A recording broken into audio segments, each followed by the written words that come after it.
Velocity, force, momentum, acceleration, deceleration, torque और गोल। हाँ, गोल। Match वाला गोल। अब ऐसी जगह में अगर फुटबॉल खेला जाए तो मेरे एक्शन का सिर्फ एक रिएक्शन हो सकता है, केओस। लेकिन फुटबॉल फील्ड में साइंस का मजा तो उठाया ही जा सकता है, क्यों?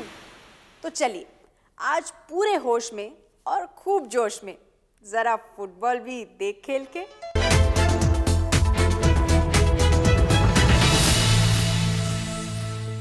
2002 में मैनचेस्टर में हुए खेलों में 72 देशों ने भाग लिया था। राष्ट्रमंडल खेलों के इतिहास में प्रतिभागी देशों की यह संख्या अभी तक सबसे अधिकतम रही है।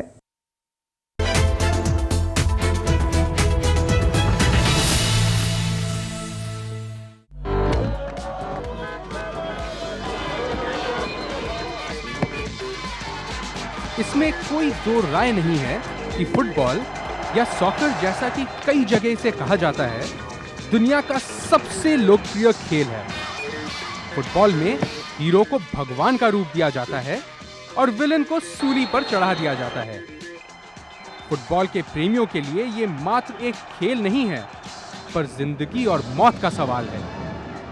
यह स्पोर्ट है 90 मिनट का हाई ऑक्टेन एक्शन, जिसे 90 दिन तक एनालाइज किया जाता है। यह खेल है कला का, स्ट्रेटजी का, दृढ़ता का, और आपने जरूर गेस कर लिया होगा, जी हां, साइंस का। जी हां, साइंस। और साइंस का सिर्फ एक स्ट्रीम नहीं, पर कई स्ट्रीम्स का combination. Physics, chemistry, biology, mathematics और साइकोलॉजी। और दोस्तों, आप में से जो लोग फुटबॉल खेलना तो पसंद करते हैं, पर फिजिक्स क्लास में समय ही नहीं काट पाते, आपका फुटबॉल ग्राउंड भी फिजिक्स क्लास से कोई अलग नहीं है। फुटबॉल के खेल में प्लेयर्स तो बन जाते हैं हीरो, लेकिन जो बेचारी लात खाती रहती है वो है ये फुटबॉल। हवा से भरा गोला। किक तो आपने भी बहुत किया होगा, लेकिन क्या कभी ध्यान से देखा है इसकी सरफेस इर्रेगुलर होती है, खुरदुरी होती है। और ये बात फुटबॉल की साइंस के लिए है बहुत जरूरी। देखिए, आइए मिलते हैं सदर्न स्पोर्टिंग क्लब की जूनियर टीम के दोस्तों से। एंथुजियाज्म और कम्पिटिटिव स्पिरिट में इस टीम में और यूरोपियन प्रीमियर लीग के टीमों में कोई फर्क नहीं है। इनके भी अपने ही बेकहम, जिडान, रोनाल्डो और अपना ही ओलिवियर कान का वर्जन भी है। ये दिल से प्लानिंग करते हैं, दिमाग से खेलते हैं, और मैच में चाहे कुछ भी हो, अपना गर्व कभी नहीं हारते। चलिए आज का खेल शुरू करते हैं सुधांशु से, टीम के सबसे अंडर एस्टिमेटेड खिलाड़ी, मगर बहुत ही महत्वपूर्ण अंग। जी हां, सुधांशु टीम के गोलकीपर हैं, और सभी गोलकीपर्स की तरह इनका सबसे इंपॉर्टेंट काम है अपने गोल की रक्षा करना। गोल बचाने के अलावा ये एक और महत्वपूर्ण काम करते हैं, और वो है बॉल को किक करके मिडफील्ड तक पहुंचाना। अब गोल किक हो या फ्री किक, बॉल हवा में एक कर्व्ड राह से जाती है। इस राह को पैराबोला कहते हैं। बॉल हमेशा पैराबोलिक पाथ से ही क्यों जाती है? कभी ऐसा क्यों नहीं होता कि बॉल उल्टी घूमती हुई चले जाए? इसकी वजह है ग्रेविटी।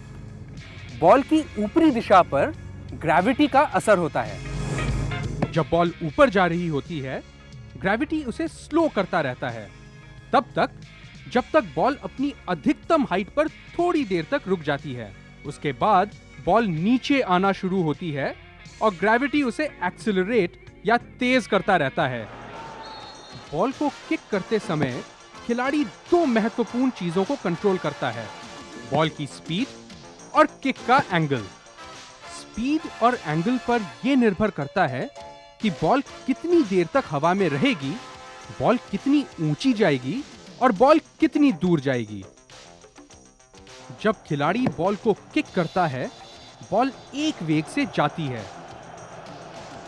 वेग यानी कि वेलोसिटी बॉल की स्पीड और दिशा के एंगल का कॉम्बिनेशन है। उड़ती हुई बॉल में दो दिशाएं होती हैं, सीधी दिशा और ऊपर की दिशा। चूंकि बॉल एक एंगल पर मारी गई है, उसकी वेग के भी दो हिस्से होते हैं, सीधी और ऊपर जाने की। किक के एंगल पर यह निर्भर होता है कि गेंद कितनी स्पीड से ऊपर जाती है और कितनी स्पीड से आगे जाती है। अगर बॉल को छोटे एंगल से मारा जाए तो बॉल ज्यादा ऊपर नहीं जाएगी, लेकिन काफी दूर जाएगी। अगर बॉल को बड़े एंगल से मारा जाए तो बॉल ज्यादा ऊंची जाएगी, लेकिन कम दूर जाएगी। बॉल को सबसे दूर भेजने के लिए उसे 45 डिग्रीज के एंगल पर मारना होता है। 45 डिग्रीज के एंगल पे किक। 45 किक। अगर प्लेयर्स मैच के बीच में इस तरह बॉल के इर्द गिर्द नापना शुरू कर देना, तो दूसरी टीम ना जाने कितने गोल्स बना ले। कौन सी किक किस एंगल पे कितनी जोर से मारनी है, कैसे पता चलेगा? यही सोच रहे हैं ना आप। लेकिन प्लेयर्स को ये नॉलेज इंस्टिंक्टिवली होती है। लेकिन अगर प्लेयर्स ये साइंस जान लें और उसे अपनी प्रैक्टिस में भी अप्लाई कर लें, तो उन्हें मिल सकती है एक विनिंग एज। खिलाड़ी को फील्ड की पोजीशन देखकर अपनी किक का एंगल डिसाइड करना होता है। मगर हमारे डेविड बेकहम नौजवान पिंटू को वर्टिकल और हॉरिजॉन्टल वेलोसिटीज के बारे में अभी उतना नहीं सोचना है। वो अभी फ्री किक लेने की तैयारी कर रहे हैं और उनके दिमाग में बस एक ही लक्ष्य है, और वो है गोल। पर ये क्या, बॉल और गोल के बीच में खिलाड़ियों ने एक दीवार बना दी है। इन खिलाड़ियों के दिमाग में बस एक ही मकसद है कि फ्री किक को रोक लिया जाए। और ऐसे मौके पर खिलाड़ी के अंदर जो भौतिक शास्त्री है वो उभर के आता है। देखते हैं उसका जवाब।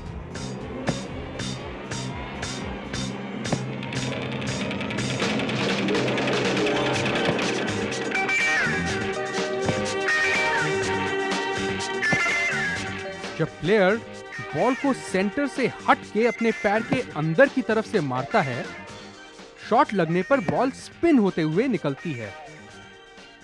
जब बॉल स्पिन कर रही होती है, बॉल का एक हिस्सा फ्लाइट की दिशा की तरफ घूमता है और दूसरा हिस्सा फ्लाइट की दिशा के उल्टी तरफ। बॉल के एक हिस्से के ऊपर से गुजरने वाली हवा की स्पीड ज्यादा होती है और दूसरे हिस्से के ऊपर से गुजरने वाली हवा की स्पीड कम। जैसा कि हमने पहले की कड़ी में देखा है, जहां स्पीड ज्यादा होती है वहां प्रेशर कम होता है। बॉल लो प्रेशर की दिशा में मुड़ जाती है। थ्योरी बिल्कुल सीधी है। यही थ्योरी क्रिकेट बॉल को स्विंग कराती है, गोल्फ बॉल को हवा में भेजती है और फुटबॉल में बनाना किक का राज है। अब समय है एक सवाल का। गोलकीपर्स का ग्लव्स पहनने की असली वजह क्या है? ठंड से बचने के लिए, बॉल के इंपैक्ट से हाथ को बचाने के लिए, बॉल और हाथ का फ्रिक्शन बढ़ाने के लिए, या इनमें से कोई भी नहीं? सही जवाब थोड़ी ही देर में हम आपको बताएंगे।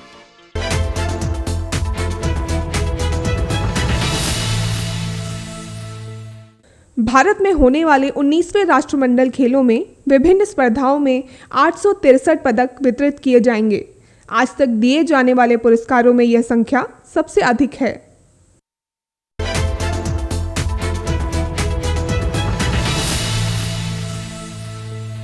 बनाना मतलब केला, बनाना किक मतलब क्या? बड़ी मजेदार है बनाना किक। मतलब प्लेयर बॉल को एक दिशा में किक करे और बॉल एक दिशा में जाते जाते दिशा बदल ले। यही तो है बनाना किक। देखिए, फुटबॉल में अक्सर हम देखते हैं कि खिलाड़ी बॉल लेकर भाग रहे हैं, टैकल होने पर अपनी दिशा बदल रहे हैं, अपनी फील्ड देखने के लिए रुक रहे हैं और फिर तेजी से आगे बढ़ रहे हैं। यह तो आम बात है। जो हमें नहीं पता है वो ये है कि इस पूरे खेल में एक बहुत ही पेचीदा जाल है भौतिक शास्त्र का, और इसी जाल को हम आगे सुलझाएंगे। देखते हैं रियल मैड्रिड और पुर्तगाल के स्टार और world footballer of the year की ख्याति प्राप्त किए हुए फीगो को। इधर डिफेंडर ने फीगो को पास दिया, जो बॉल को लेकर फुल स्पीड पर एक्सेलरेट करते हैं। 2 सेकंड में वो 9.8 मीटर्स पर सेकंड की स्पीड पकड़ लेते हैं। एक्सेलरेट? हाँ, एक्सेलरेट। एक्सेलरेशन बहुत ही सीधी भाषा में स्पीड में बदलाव के रेट को कहा जाता है। मतलब टाइम के हिसाब से स्पीड में चेंज को एक्सेलरेशन कहते हैं। एक्सेलरेशन को कैलकुलेट करना बहुत आसान है। फीगो के वर्तमान स्पीड से उसके ओरिजिनल स्पीड को घटाइए और जितना टाइम उनको लगा ये स्पीड हासिल करने में, उससे डिवाइड कर दीजिए। इस स्थिति में फीगो का स्पीड है 9.8 मीटर्स पर सेकंड। शुरुआत उन्होंने 0 से की थी और ये स्पीड उन्होंने 2 सेकंड में पकड़ ली, इसलिए एक्सेलरेशन है 4.9 मीटर्स पर सेकंड स्क्वायर। बार्सिलोना और हॉलैंड के स्टार फॉरवर्ड पैट्रिक क्लाइवर्ट। गोल करना तो उनके बाएं हाथ का खेल है, मतलब कि दाएं पैर का खेल है। क्लाइवर्ट अभी बाएं तरफ बढ़ रहे हैं। जैसे ही उनको अब ओपनिंग दिखती है, वो अपने पैर से अपने आप को रोकते हैं। अपने को रोकते समय वो अपने बाएं पैर से जमीन पर फोर्स लगाते हैं। क्लाइवर्ट की बाएं तरफ की गति रोकने के लिए 2 तरह के फोर्सेस काम कर रहे हैं। पहला, उनके पैर का फोर्स जो जमीन पर लग रहा है, और दूसरा उनके पैर और जमीन के बीच का फ्रिक्शन फोर्स। खिलाड़ी की दिशा बदलने के लिए फ्रिक्शन बहुत जरूरी फोर्स है। आप बारिश में हो रही फुटबॉल मैच को अगर देखेंगे कि खिलाड़ियों को कितनी परेशानी हो रही है, क्योंकि पानी से फ्रिक्शन कम हो जाता है। खिलाड़ी अक्सर फिसलकर गिर जाते हैं। जो फोर्स खिलाड़ी लगा रहे हैं वो उनके वजन या साइंस की भाषा में उनकी मात्रा या मास पर निर्भर करता है। जितना ज्यादा वजन होगा, फोर्स भी उतना ही ज्यादा लगेगा। तो क्लाइवर्ट से ज्यादा वजन वाले को अगर यही टर्न करना पड़े तो उनको फोर्स ज्यादा लगाना पड़ेगा। बिल्कुल यही बात कई सेंचुरीज पहले सर आइजक न्यूटन ने कही थी, force equals mass into acceleration. मगर न्यूटन का फुटबॉल के साथ प्यार यहीं खत्म नहीं होता है। उनकी सबसे प्रसिद्ध लाइन है, for every action there is an equal and opposite reaction.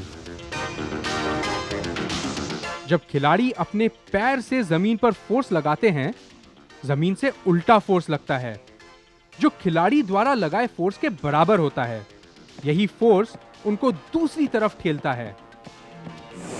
Soccer में किसी और खेल के मुकाबले कोच एक बहुत अहम भूमिका निभाते हैं। वो कोच ही है जो टीम की स्ट्रैटेजी बनाते हैं, टीम को सिलेक्ट करते हैं और सबसे महत्वपूर्ण ये निश्चय करते हैं कि कौन सा खिलाड़ी किस स्थान पर खेलेगा। खिलाड़ियों की पोजीशन तय करना बहुत जरूरी है कि हर पोजीशन के लिए सही खिलाड़ी चुना जाए।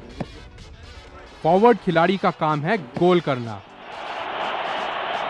उसमें यह काबिलियत होनी चाहिए कि वो गोल करने के मौके ढूंढता रहे और गोल के सामने ठंडे दिमाग से बॉल को मार सके।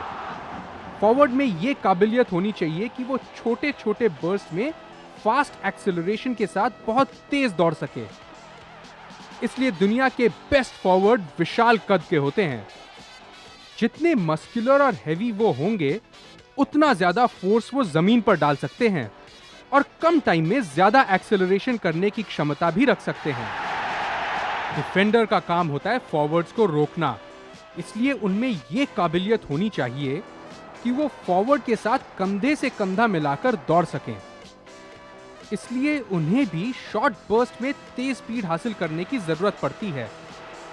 लेकिन जहां फॉरवर्ड जंप में विश्वास रखते हैं, डिफेंडर को स्लाइड और टैकल करना पड़ता है। मिडफील्डर मैदान के दोनों हिस्सों के बीच का जरूरी जोड़ है। एक 90 मिनट के खेल में मिडफील्डर को 10-12 किलोमीटर दौड़ना पड़ सकता है। इसलिए मिडफील्डर में बहुत स्टैमिना की जरूरत है और थोड़ी थोड़ी देर में लंबा दौड़ने की क्षमता भी होनी चाहिए। हालांकि एक टॉप क्लास आउटफील्डर को एक 90 मिनट्स के खेल में 10 किलोमीटर दौड़ना पड़ सकता है, और वो भी 7 किलोमीटर्स पर आवर की एवरेज स्पीड से, ये आंकड़े फिर भी पूरी कहानी नहीं बताते हैं। दौड़ने के अलावा हर एक खिलाड़ी को जंप करना पड़ता है, अपनी दिशा बदलनी पड़ती है, टैकल, एक्सेलरेट और डिसेलरेट भी करना पड़ सकता है। और इन सभी को करने में उनकी एनर्जी की जरूरत सिर्फ दौड़ने से ज्यादा होती है। मिडफील्ड के खिलाड़ियों को एक ऑलराउंड फिटनेस प्रोफाइल की जरूरत होती है, और इसलिए उन्हें एरोबिक और एनारोबिक दोनों एक्सरसाइजेस पर ध्यान देना होता है। हमने आपसे पूछा था कि गोलकीपर्स का ग्लव्स पहनने की असली वजह क्या है। सही जवाब है सी। बॉल और हाथ का फ्रिक्शन बढ़ाने के लिए ही गोलकीपर्स ग्लव्स पहनते हैं।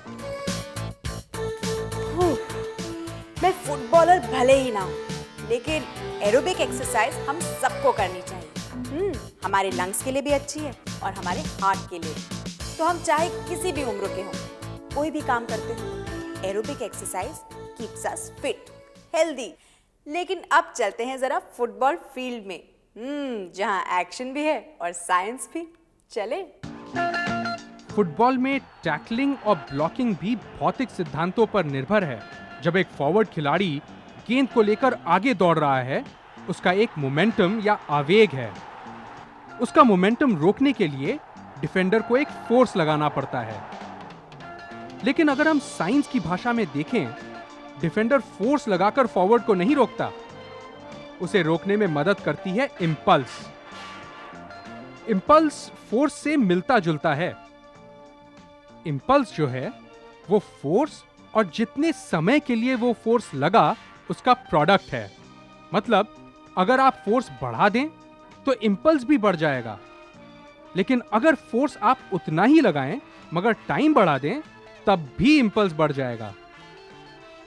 कई बार हम देखते हैं कि डिफेंडर ने ऑपोजिशन के खिलाड़ी को ब्लॉक कर दिया। सॉकर में इसे फाउल कहते हैं, मगर अमेरिकन फुटबॉल में या रग्बी में यही सबसे पॉपुलर तरीका है दूसरे खिलाड़ी को रोकने का। अमेरिकन फुटबॉल में कोच अपने खिलाड़ियों को सलाह देते हैं कि ऑपोजिशन खिलाड़ी को जितना नीचे हो सके उतना नीचे टैकल करें। ऐसा करने पर दौड़ते हुए खिलाड़ी के पैर टैकल की दिशा में रोटेट हो जाते हैं। इसको थोड़ी नजदीकी से देखते हैं। प्लेयर की बॉडी का पूरा मास एक पॉइंट पर केंद्रित होता है, जिसे सेंटर ऑफ मास कहते हैं। अगर आप सेंटर ऑफ मास से अलग जगह पर धक्का देंगे तो बॉडी सेंटर ऑफ मास पर घूमेगी। सेंटर ऑफ मास से जितनी दूर धक्का देंगे, बॉडी को घुमाने में उतना ही कम फोर्स लगेगा। अगर सीधे सेंटर ऑफ मास पर धक्का देते हैं तो बॉडी घूमेगी नहीं, मगर धक्के की दिशा की तरफ पीछे जाएगी। तो दोस्तों, कई साइंटिफिक प्रिंसिपल्स मिलजुल कर फुटबॉल जैसे एक्साइटिंग स्पोर्ट को बनाते हैं। जहां एक तरफ डेविड बेकहम एरोडायनेमिक्स यूज करते हैं, वहीं Luis Figo Newton laws of motion का इस्तेमाल करते हैं, और सभी प्लेयर्स प्रोजेक्टाइल मोशन को बहुत अच्छी तरह समझते हैं। मजे की बात यह है कि कुछ फंडामेंटल साइंस प्रिंसिपल्स सिर्फ स्पोर्ट्स को ही नहीं, पर हमारी जिंदगी के हर पहलू को इंपैक्ट करते हैं, और इनको देखने के लिए जरूरत है तो सिर्फ खुली आंखें, खुला दिमाग और थोड़ी सी जिज्ञासा की। बॉल हवा में एक कर्व्ड राह से जाती है। इस राह को पैराबोला कहते हैं। जब बॉल ऊपर जा रही होती है, ग्रेविटी उसे स्लो करता रहता है। सेंटर ऑफ मास से जितनी दूर धक्का देंगे, बॉडी को घुमाने में उतना ही कम फोर्स लगेगा। बॉल को सबसे दूर भेजने के लिए उसे 45 डिग्रीज के एंगल पर मारना होता है।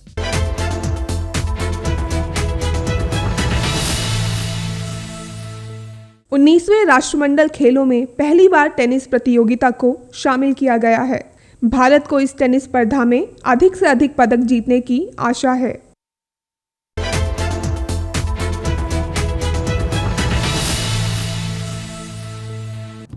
मैच होता है तो पूरा स्टेडियम हिल जाता है, तालियां बजने लगती हैं। खिलाड़ी अगर मैदान में साइंस यूज करते हैं तो दर्शक भी तो साइंस की मदद लेते हैं, नहीं समझे?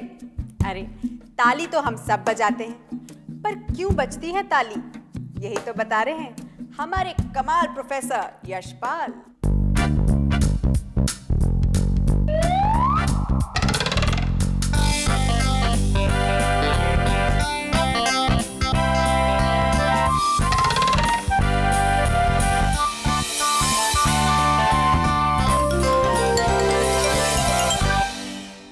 ये ताली जो इंसान बजाता है कमाल की चीज़ है।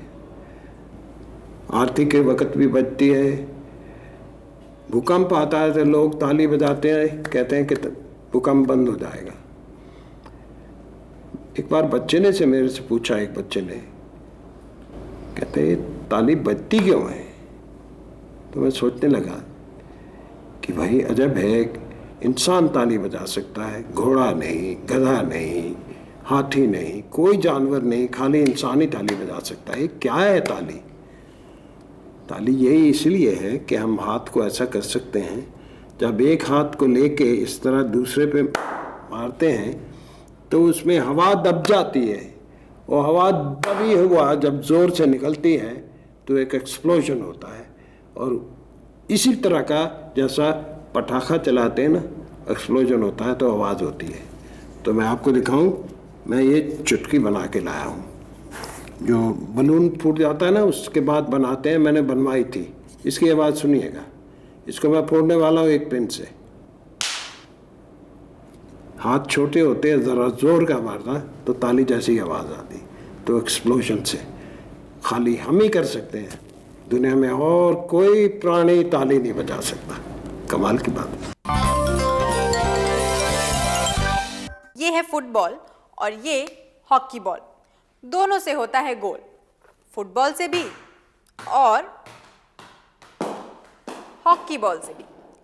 लेकिन क्या ये पेपर बॉल बढ़ा सकेगी हमारा स्कोर? चलिए ट्राई करते हैं। मान लीजिए ये है हमारा गोल पोस्ट और ये हमारी बॉल, जिसे हम इसके अंदर गोल बनाने की कोशिश करेंगे इस वैक्यूम क्लीनर से।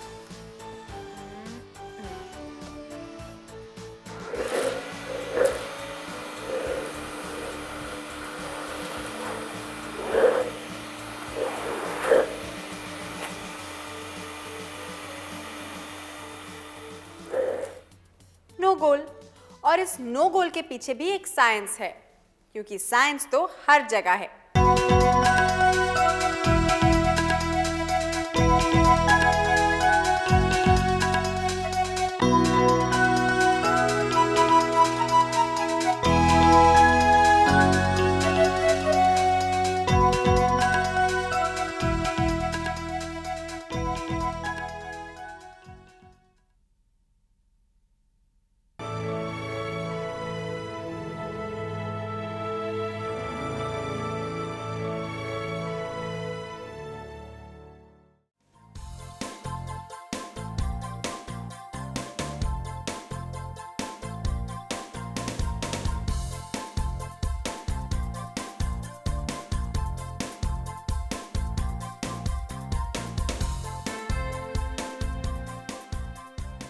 घर बैठे पाएं राष्ट्रीय मुक्त विद्यालय शिक्षा संस्थान यानी NIOS में एडमिशन, वो भी एकदम आसान तरीके से, जिससे शिक्षार्थियों को होगी समय और धन दोनों की बचत। NIOS से शिक्षा कभी भी कहीं भी। शिक्षार्थियों, क्या आप जानते हैं NIOS में एडमिशन लेने का सरल और सुगम तरीका, जिससे शिक्षार्थियों को ऑनलाइन प्रवेश लेने में सहूलियत मिलती है। NIOS में प्रवेश की प्रक्रिया पूर्णतया ऑनलाइन है। शिक्षार्थी घर बैठे इंटरनेट द्वारा प्रवेश के लिए सबसे पहले NIOS की वेबसाइट www.nios.ac.in पर लॉगिन करें। अपना ईमेल आईडी और पासवर्ड डालकर अपना पंजीकरण करें। पंजीकरण के बाद लॉगिन करने पर ऑनलाइन प्रवेश हेतु आवेदन पत्र खुलेगा। आवेदन पत्र को निर्देशानुसार भरें और प्रिंट आउट लें। इस प्रिंट आउट पर अपनी फोटो संलग्न करें ऑनलाइन प्रवेश के लिए शुल्क हेतु भुगतान के तरीके हैं: क्रेडिट कार्ड के द्वारा, डेबिट कार्ड के द्वारा, राष्ट्रीयकृत बैंक के ड्राफ्ट के माध्यम से, जो कि सचिव NIOS नई दिल्ली या नोएडा के पक्ष में देय हो।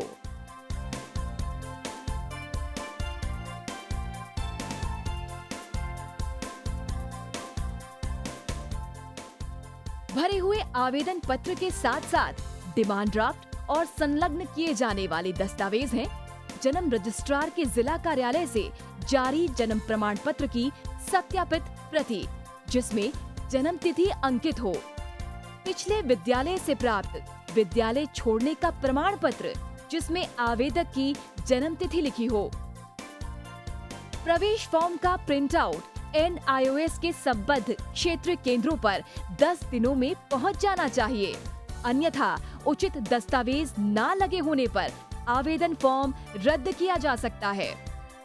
प्रवेश प्रक्रिया की पुष्टि होने के बाद शिक्षार्थियों को परिचय पत्र व अध्ययन सामग्री डाक द्वारा तुरंत पहुंचाई जाती है। ऑनलाइन प्रवेश एक बहुत ही सुगम और सुविधाजनक प्रवेश प्रणाली है। Online on time for safe and secure admission.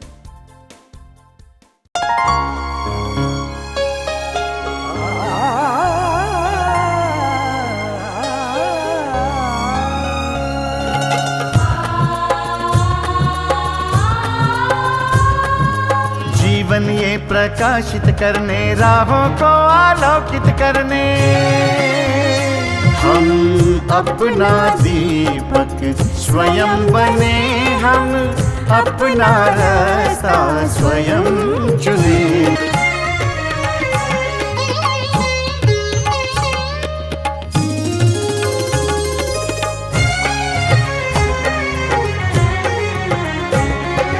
धन साधन समय की सीमा से विद्यालय जो मुक्त हो, धन साधन समय की सीमा से विद्यालय जो मुक्त हो। कभी पढ़े हम कहीं पढ़े, वे विषय की लोच से युक्त हो। मित्रों हम उठे और जागे, मंजिल आने की ध्वनि सुने, हम अपना दीपक स्वयं बने, हम अपना रास्ता स्वयं चुने, कोई मन चाहा केंद्र चुने, स्वयं बने, हम